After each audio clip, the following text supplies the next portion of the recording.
A lot of companies of all sizes are making commitments to lower their environmental impact and create sustainable supply chains. It's a tall order if you don't know your supply chain from end to end or have well recognized standards that describe what success looks like. So, what do we measure? How can we find reliable sources for ESG information? What standards or benchmarks we follow?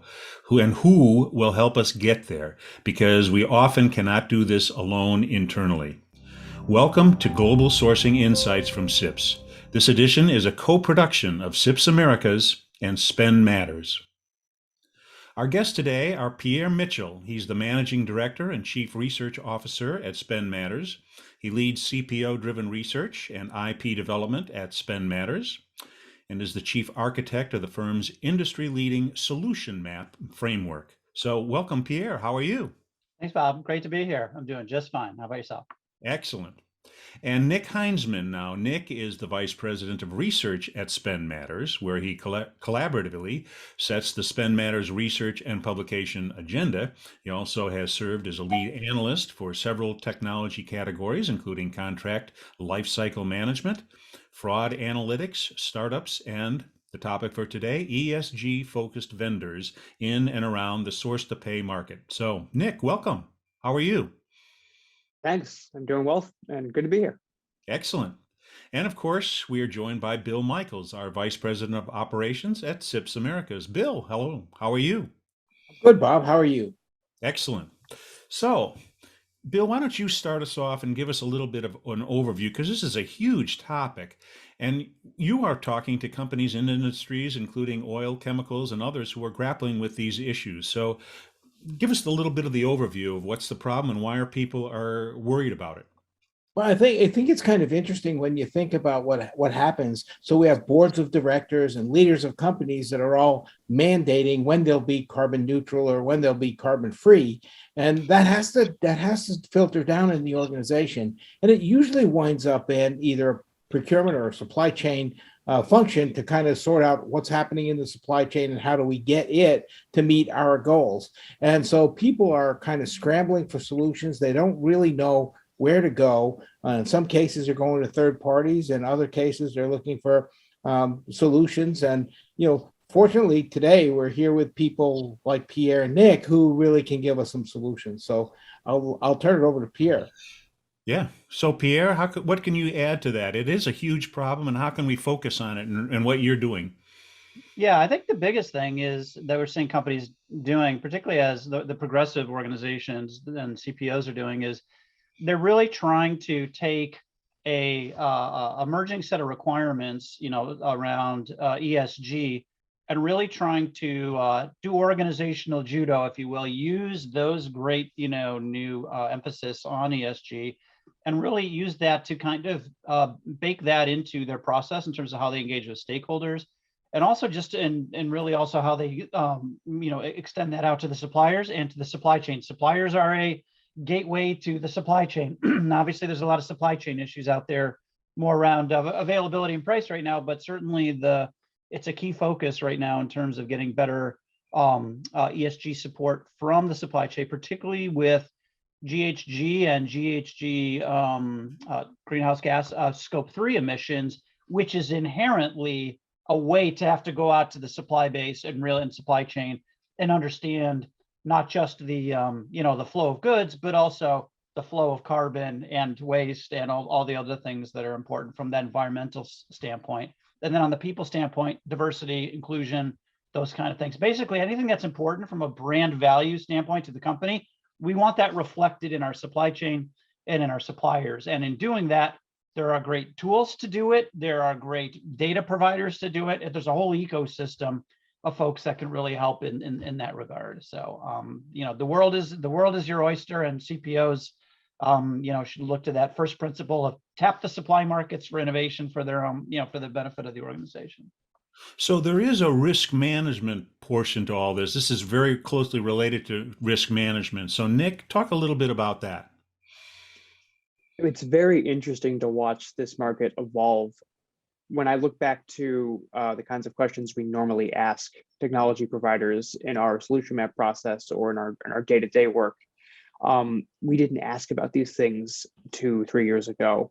But over the course of 2020, 2021, the types of inquiries we started to see really changed. As you can remember, at the beginning of the pandemic, there was a huge interest in risk management just generally. Obviously, people had a lot of different problems. Questions like, how do I source PPE while also making sure that I'm sourcing the correct kind of equipment, and or I'm not rapidly adding a vendor that's going to be fraudulently providing me material that's maybe not up to category.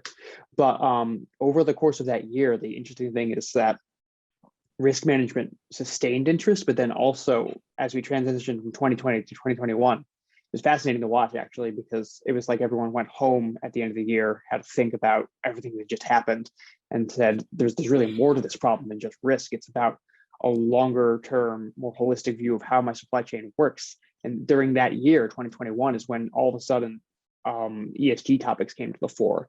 I started getting inquiries from our own client base asking, how can I do a bottoms up approach to carbon emissions modeling with my entire supply base? Not even just my tier one big suppliers, but also end to end. And those were things we had never considered before. It really became a consideration of what is the driving force. It wasn't just a nice to have initiative, as we might have seen ESG and sustainability topics be before. Instead, it really became an evolution of risk itself. And that becomes a question of, when I'm designing even a supply award, if I'm going to dual source, or if I'm going to figure out what's the optimal scenario, that has to include sustainability considerations, because longer term, those can come back and make the original decision you made ineffective, or cause a disruption down the line. All of these things need to figure in, not just to satisfy a board or consumer level desire for better insights into how things work, but really it's about the sustainability of your operations. Yeah. So, yeah, we kind of turned from a feel-good thing to, when you think about it as a risk management area. Now that really raised the priority, raised the visibility, didn't it? Absolutely, because there's a lot of different levers that you can pull on this to improve your own operations, but then there's also the external view.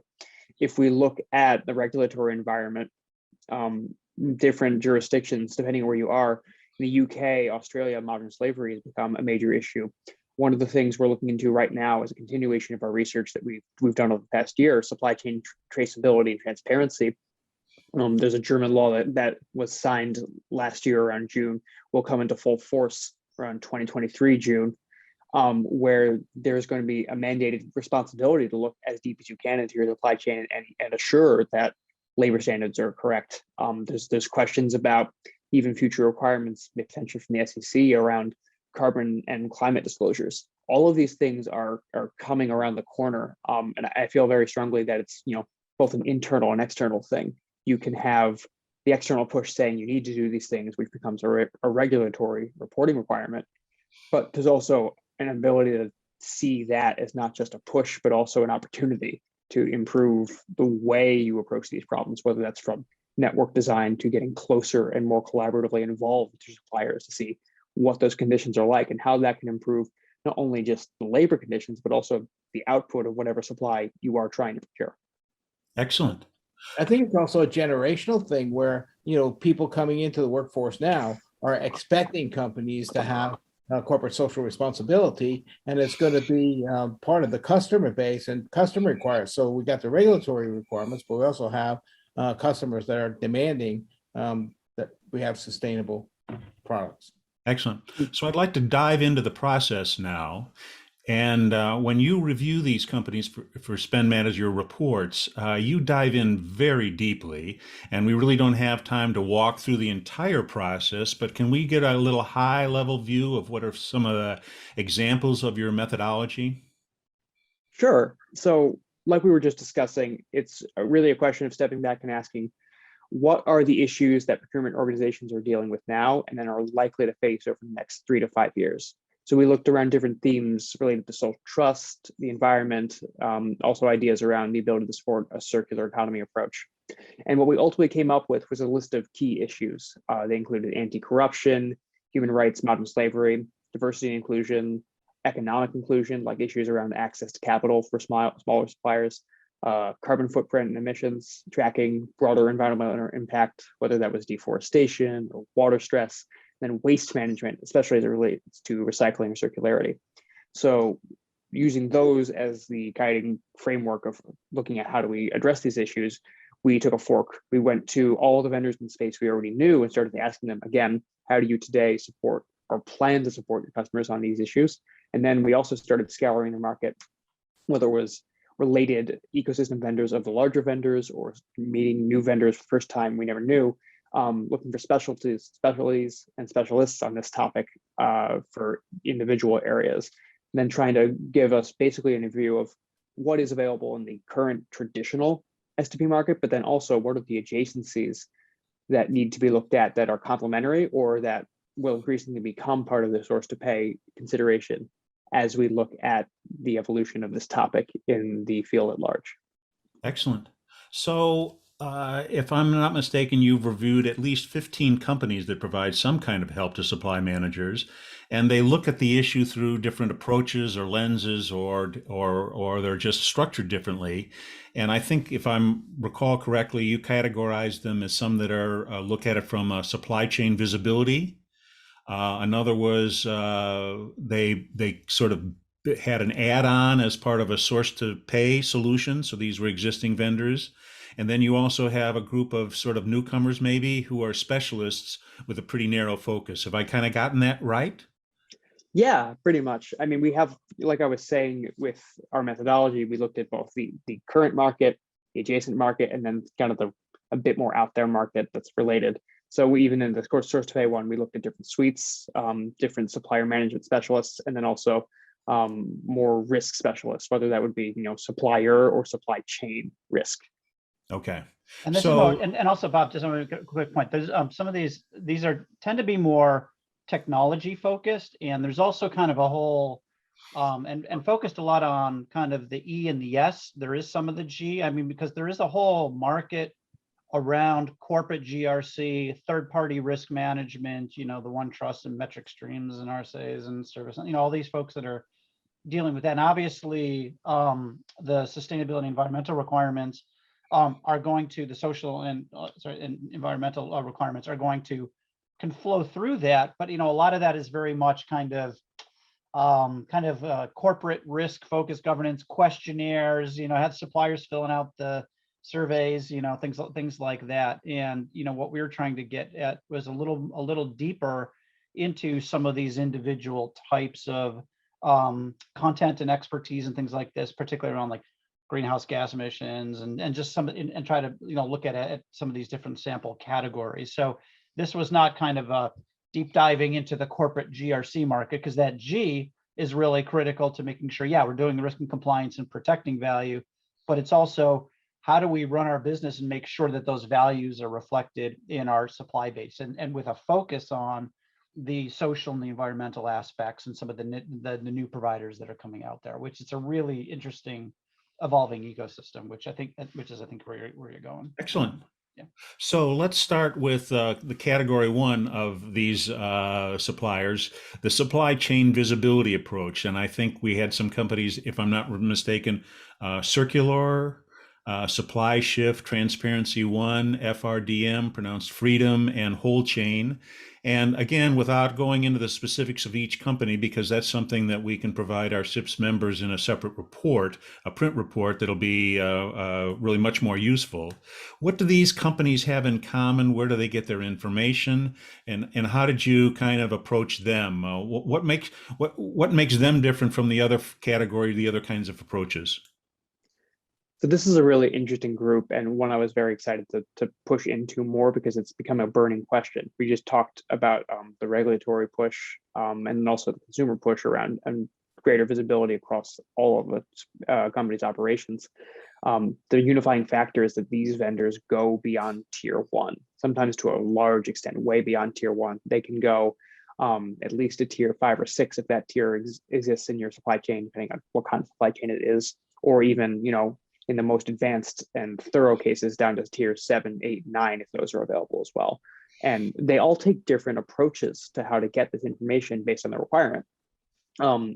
if you want to go as deep as I was just talking about, like, 7, 8, 9, down to where the cotton is picked, maybe across the globe for a apparel manufacturer, that it can be a services-based approach where you have people going out or designing surveys or even sending surveys via SMS for non-internet enabled suppliers to ask basic questions about the conditions or what is going into the process there. There's also a network-based approach where everyone is joining from a particular industry. So, a company like Circular, for example, might have not only the OEM at the end of the automotive supply chain, but also the company doing the mining of the materials that go into things, and then intermediate suppliers. So they're all working together to establish full visibility. Another interesting one we hadn't talked about as much beforehand, but are now seeing replicated a bit more, is something called a cascading survey approach, where maybe you're interacting with vendors down the chain that you don't have full visibility into as like a direct relationship, but you have a survey that's asking essentially, what are the steps in the manufacturing process of this good? And then you can send questions down the chain. So maybe your tier 1 can send the question to tier 2, and they say, oh, I know who needs to answer this, and they'll send it down to the tier 3 or 4. And so you can start piecing together via just bits of information what the actual supply chain looks like through this cascading approach enabled by technology, even with vendors you don't have direct relationships with. And then last is a statistical approach you can do, where you can use, this is the case of Freedom, a proprietary bill of materials estimation to say what are the components of this, and then based on what the components are, the likelihood of those components coming from certain countries based on the flow of trade goods, et cetera. And then what is the associated risk based on the origin point of those materials. Wow. It's very, very similar to supply chain risk management, the multi-tier tools like Resilink and Risk Methods and these folks, except rather than looking at just like the availability of supply and flow and just making sure we're getting the stuff, it's making sure we're getting now including all of the ESG requirements in there as well, which has a domain specific kind of aspects to it. So what kind of company would be a good fit for this approach? What sort of companies are these connecting to? If I'm a customer, why would I like this approach versus maybe another? It's going to depend a lot on your industry and what kind of supply chain you want to map. I can say, I mentioned circular and automotive, whole chain with food. There are these vendors like to position themselves as agnostic, but the reality is often that they come from one kind of experience to another. And that's going to factor in the consideration of whether their technology or their service-oriented approach is going to be based on what you are looking for. Also, it's more typically going to benefit, obviously, people with intensive direct materials focus, globally focused companies with spread out operations, but also just frankly the amount of regulatory scrutiny you're going through is this investment going to be worthwhile in terms of are you getting information that you're going to use to redesign, and then also how deep you want to go. Are you looking for just visibility or the ability to also influence?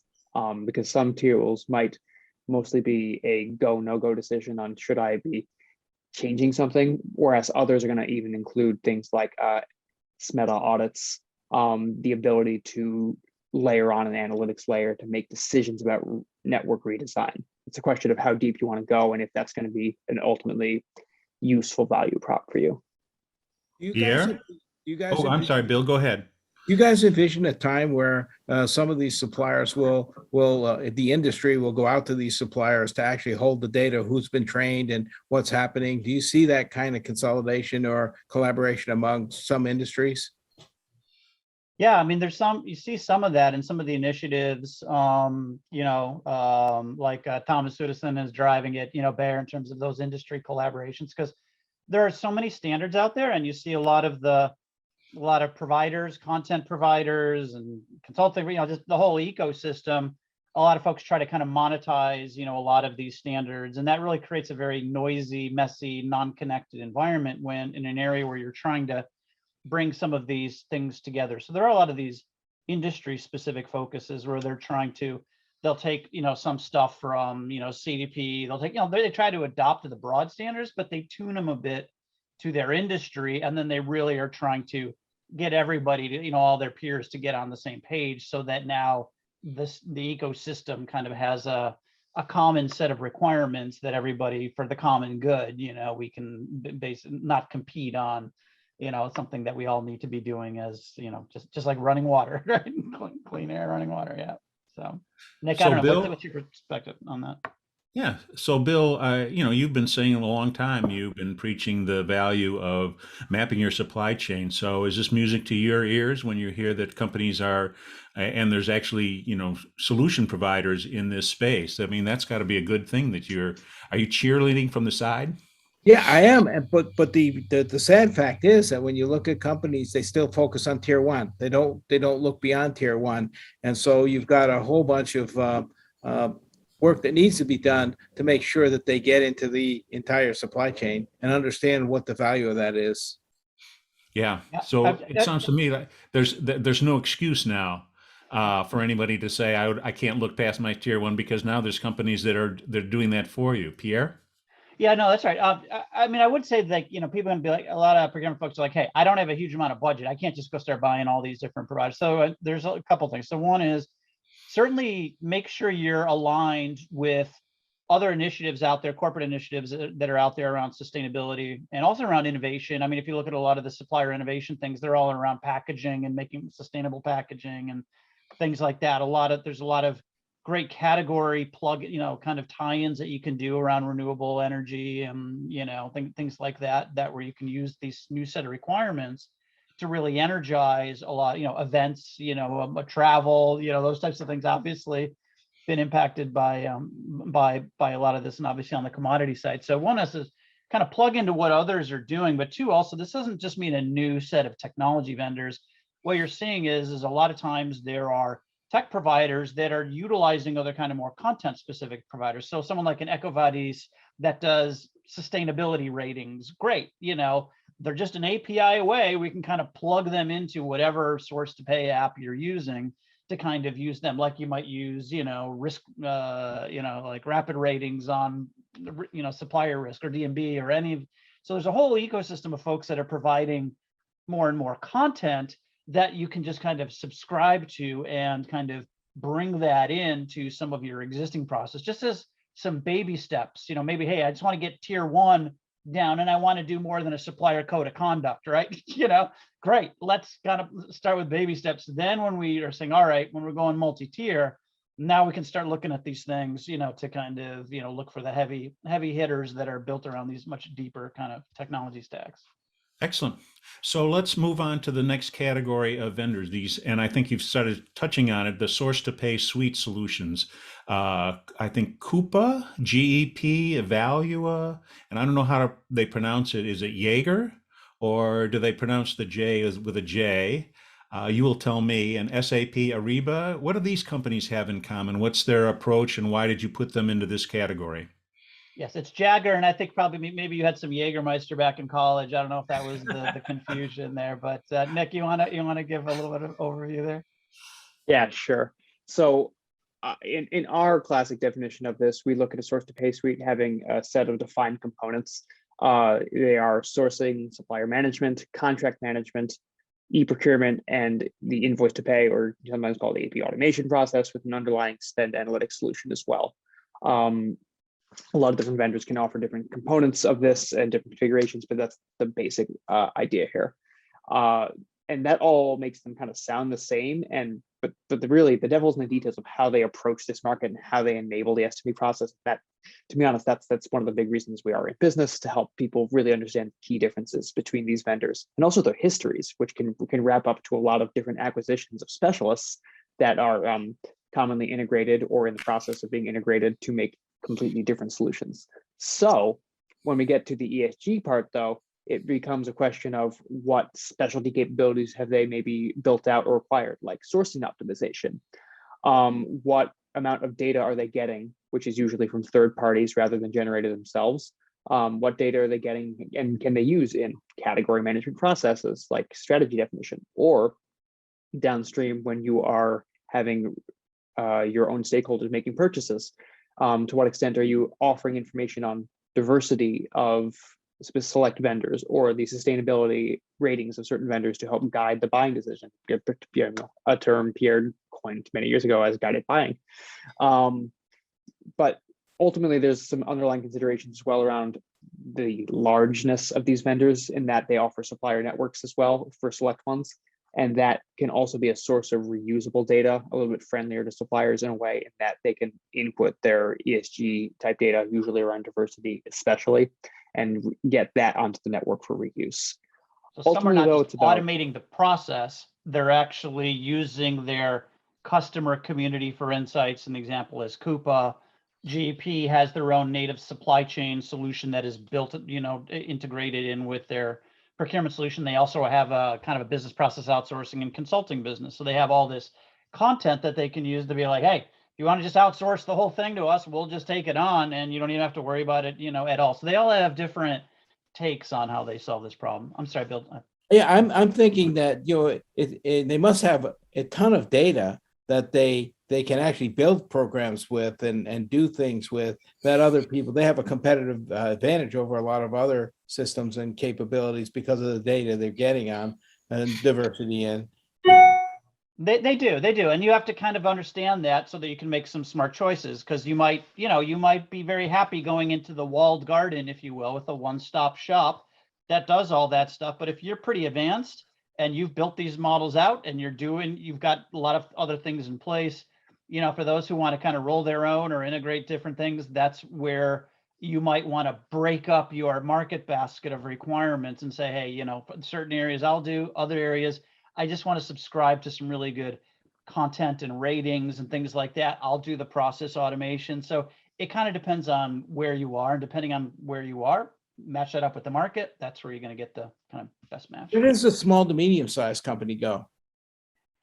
That's a good point. So there's again, it's important to look at a couple of things. So one is there's a process automation piece, and then there's the data aspect. So a lot of the content, if you're looking at where can I find good, let's say, ESG requirements that I want to use to kind of bake into just how I just manage my, suppliers. And you might not have the market power to get a supplier to, to fill out these for you. However, if they've already done, let's say, a supplier rating, let's say a sustainability rating with like EcoVadis, I was just picking them, but there's others in the market.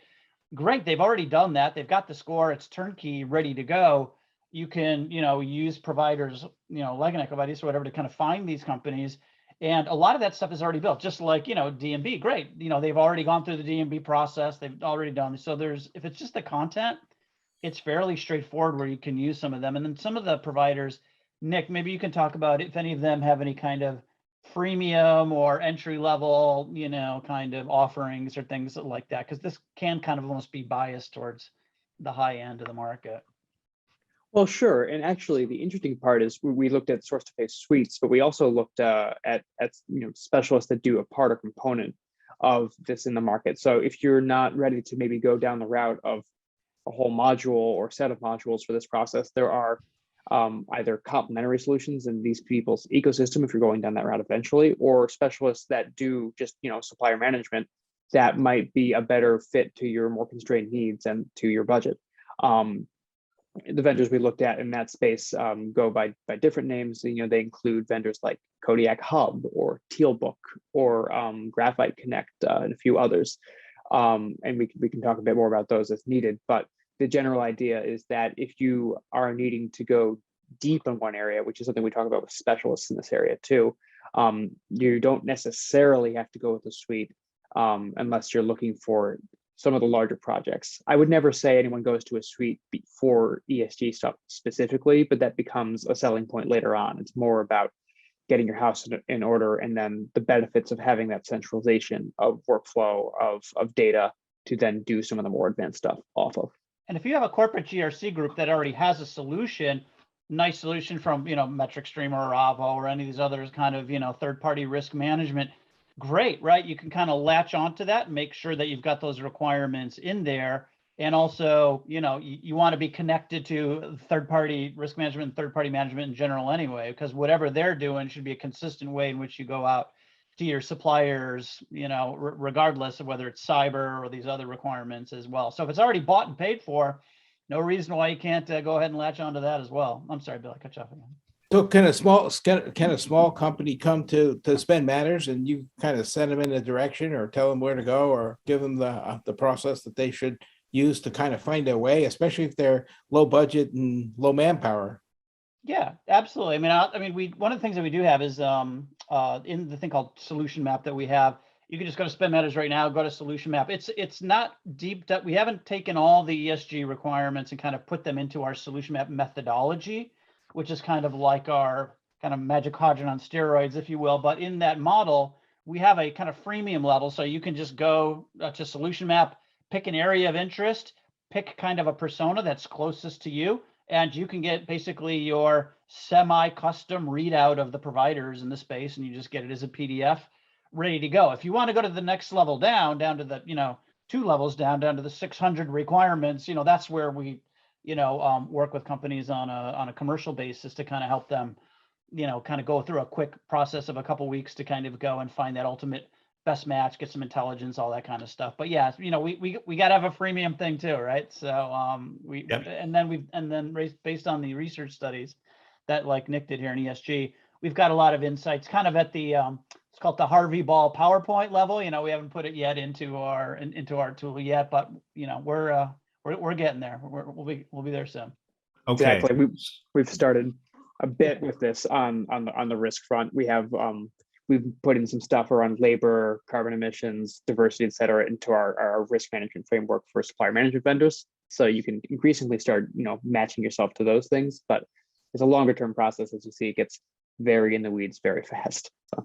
And I think it's helpful. People don't know where to go. So, thanks for that. Okay, Bob, sorry. Yeah, no, that's okay. This is important stuff. So, but we really haven't touched on we've sort of around, but we also have the ESG specialists that you talked about. And I think it's ampersand or and wider, Reapley, Greenstone, Give with Procurement, Countable.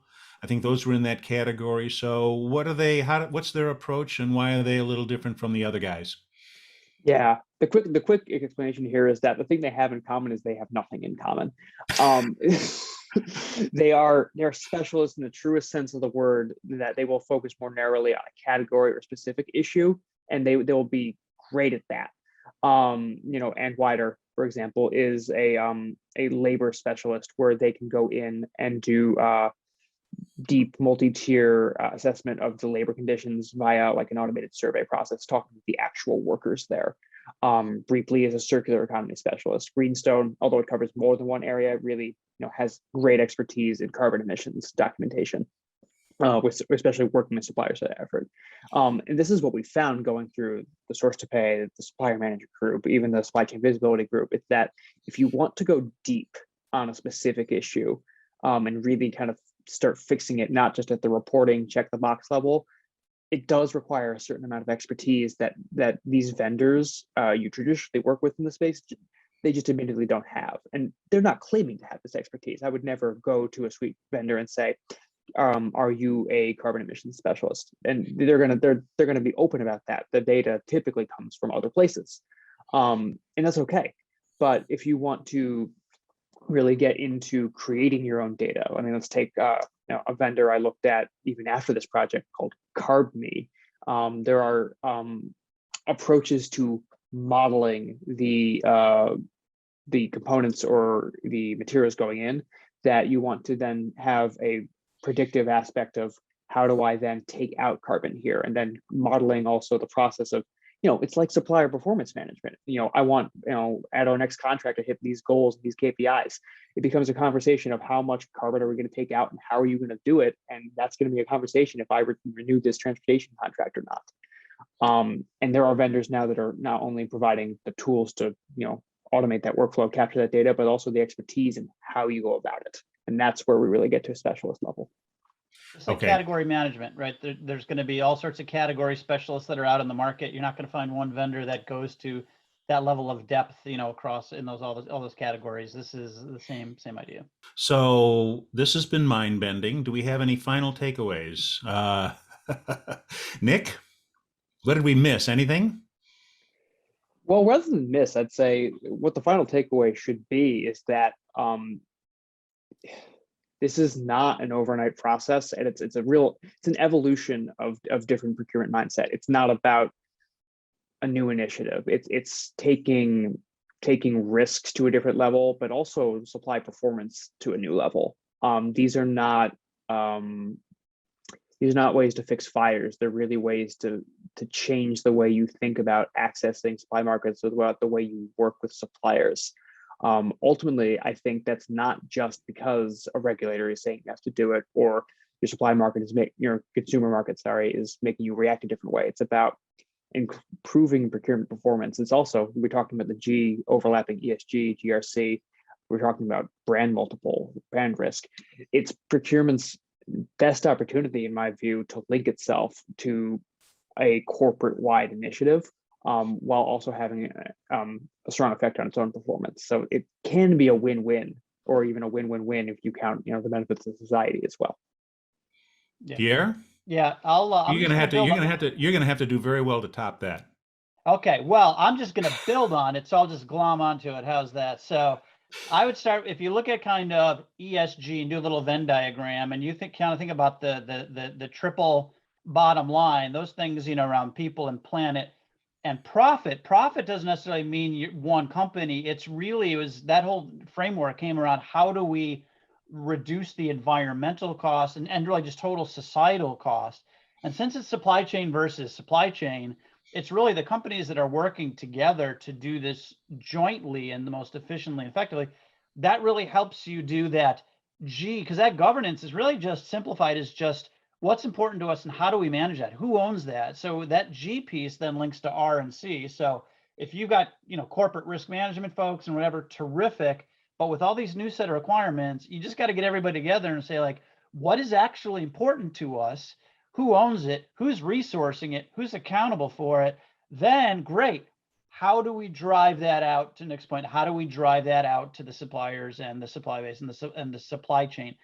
Procurement should be the CEO, the chief externalization officer, not just, the prime cost cutter, right? So in that role, this is to Nick's point, this is a perfect way to really drive a set of requirements that really matters, other than just reducing price and even total cost. So Excellent, Bill. There are those that talk the talk, and there are those that walk the walk. And I think what there are companies that would prefer not to even know about this and put their heads in the ground. But what I think they really have to do is start looking at it, start making investments into the future, and I think make it a part of their life. So you can't make the investment all at once, but you need to start making it, because it's going to lead to competitive advantage versus competitive disadvantage in the future. And I'll leave you with that. Excellent. Well, thank you very much, Pierre. Thank you, Nick. Thank you, Bill. Spend Matters has researched and reviewed more than a dozen technology companies offering solutions for managing ESG initiatives. Originally distributed only to Spend Matters Pro subscribers, Spend Matters is offering the package of reports ESG Deep Dive free to SIPS members. To receive your report package, write us at usainfo@sips.org. Please include your membership number in your email.